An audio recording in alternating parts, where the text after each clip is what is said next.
Hi, Michael from A Mindset Reset. Do you have an inferiority complex? Okay, well, let's take this quiz and find out if your self esteem needs a boost. Having healthy self esteem and self confidence doesn't mean you never experience moments of doubt, guilt, embarrassment, and regret. However, if those feelings are recurring and persistent, they could be signs of an inferiority complex. While inferiority complex is not a term that today's mental health professionals use, we all know that it generally means having such low self-esteem, self-doubt, and constant feelings of inadequacy that it's difficult to function and accomplish one's goals. So how's your self-esteem? Try giving it a mini checkup with this 6-question quiz. While it won't provide a professional diagnosis, it may suggest that your self-esteem, defined by the American Psychological Association as, quote, a person's physical self-image, view of his or her accomplishments and capabilities and values and perceived success in living up to them, unquote, could use a boost. How you interpret the result is up to you. This is because it is just a small snapshot of your personality, but your B responses can point to areas that could use shoring up. If you find that to be true, don't despair. Being aware is the first step towards developing a healthier mindset. Okay, question 1. If I'm invited to a party, I'm more likely to A. RSVP, yes immediately, or B. find an excuse to stay home. Many people with chronic low self-esteem experience social anxiety disorder, a diagnosable condition per the American Psychiatric Association's current Diagnostic and Statistical Manual of Mental Health Disorders, that's the DSM-5.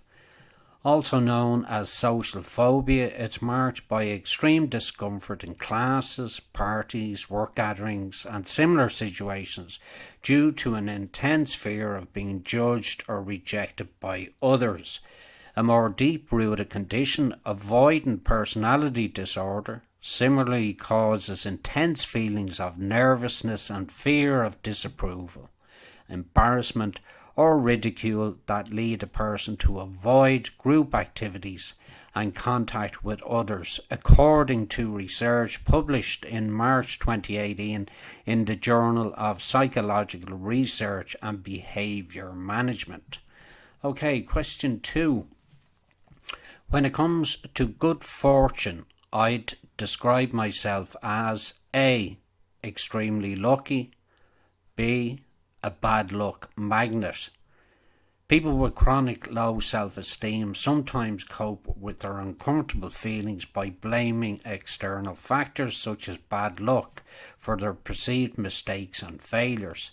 The irony is that research by experimental psychologist Richard Wise, PhD, author of The Luck Factor, the scientific study of the lucky mind, shows that believing you're unlucky tends to be a self-fulfilling prophecy.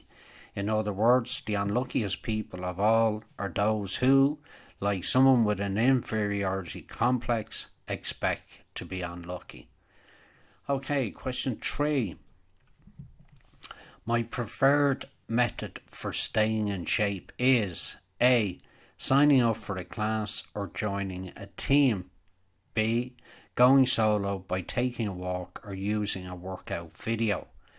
According to the comparison trap by Rebecca Weber, published in November 2017 in Psychology Today, unsurprisingly, those with so low self-esteem are more likely to feel that they don't stack up. They often avoid any type of activity where their abilities will be compared with others. But Weber notes that it's not all bad news. Referring to a study published in 2015 in the British Journal of Social Psychology, researchers showed that the tendency to engage in comparison processes declines as we age, and suggests that this could be because as we get older, the more likely we are to evaluate ourselves against our past rather than the present of others. Okay, number 4. When someone criticises me, I typically A. defend myself if appropriate, or use the feedback in a positive way to improve my future performance, or B. feel like a failure and replay the criticism over and over in my mind. For people with low self-esteem, the inner voice becomes a harsh critic, punishing one's mistakes and belittling one's accomplishments, according to the University of Texas at Austin Counseling and Mental Health Center. Okay, number 5. Offered a chance to head a new project at work, I'd probably A. be proud, excited and eager to start, or B.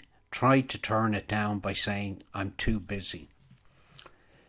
As psychologist Louis Frankel, PhD, president of Corporate Coaching International and author of the best-selling Nice Girls Don't Get the Corner Office, explained to Forbes, quote, people with low self-esteem often try to remain under the radar screen because they don't think they're capable of success, unquote. As a result, they hold themselves back, preventing them from achieving the very goals that could enhance their self-esteem. And finally, number 6. If a friend cancels on me at the last minute, I'm most apt to A. check my calendar to schedule a new meetup, or B. feel hurt, even angry, and avoid setting up another date because I'm sure they don't really want to see me. One telltale sign of an inferiority complex is misinterpreting the behaviour of others, which then sets off feelings of anxiety, frustration, depression and even anger. Mental health professionals call these unhelpful, inaccurate thoughts cognitive distortions. One example of a cognitive distortion is mind reading, aka jumping to conclusions. You assume you know what everyone else is thinking and feeling, in this case that your friend is feeling negatively towards you, without any proof whatsoever. Okay, if you haven't already subscribed, please subscribe, give the video a thumbs up, and if you would like to support my work, you can do so. There's a link there to my Patreon account. Okay, chin up. Until next time, take care.